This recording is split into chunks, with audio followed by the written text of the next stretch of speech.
Donc, le métier de formateur en hippologie zootechnie consiste à apprendre aux jeunes tout ce qui concerne le cheval, l'anatomie du cheval, la physiologie, l'appareil respiratoire, la reproduction, toutes les matières qui concernent le cheval en l'occurrence, puisque nous sommes dans un CFA qui forme au métier du cheval.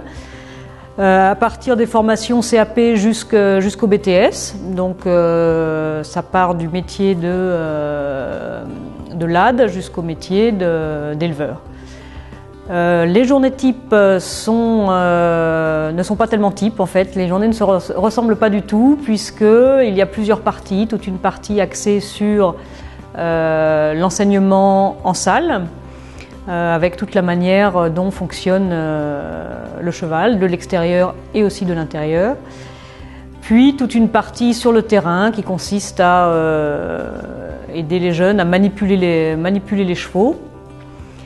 Donc ça c'est enseignement sur le terrain. Puis ensuite on a toute une partie de coordination de formation, c'est-à-dire qu'on est chargé de tout un suivi administratif sur les différentes formations qui existent. En l'occurrence CAP, BEP, bac professionnel ou BTS. Il y a également une autre partie de l'aspect de formateur qui consiste à assurer le suivi des élèves sur les structures d'apprentissage, puisque nous travaillons essentiellement sur des formations en alternance où les jeunes passent 15 jours par mois à l'école et 15 jours par mois en entreprise. Donc on visite toutes ces structures et on s'assure qu'elles correspondent aux formations que le jeune suit.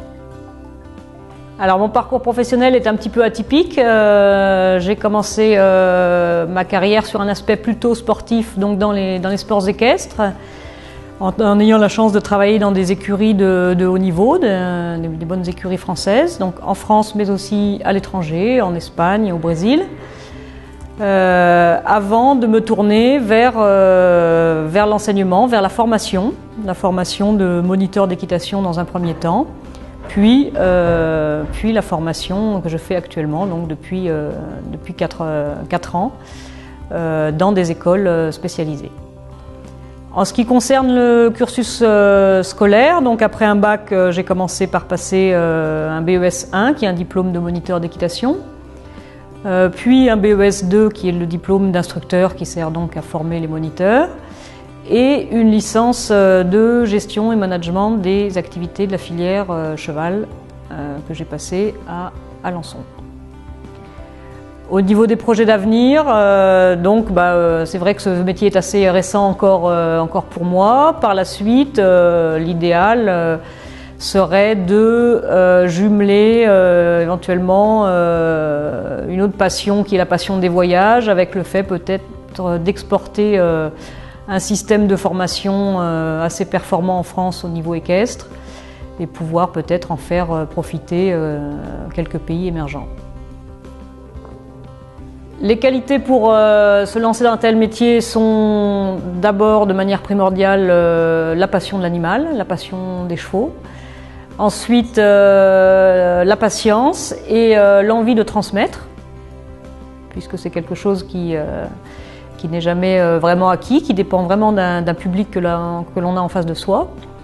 Donc ça, c'est les qualités premières, patience, envie de transmettre, faculté d'adaptation par rapport à un public très varié, très hétérogène. Un jeune qui voudrait se lancer dans ce métier, je pourrais lui donner comme conseil d'aimer déjà le contact, d'avoir de l'empathie pour les jeunes qui viennent le trouver et puis surtout d'être vraiment avec un produit à vendre qui est le cheval, donc qui est vraiment sûr de son produit et passionné par l'animal.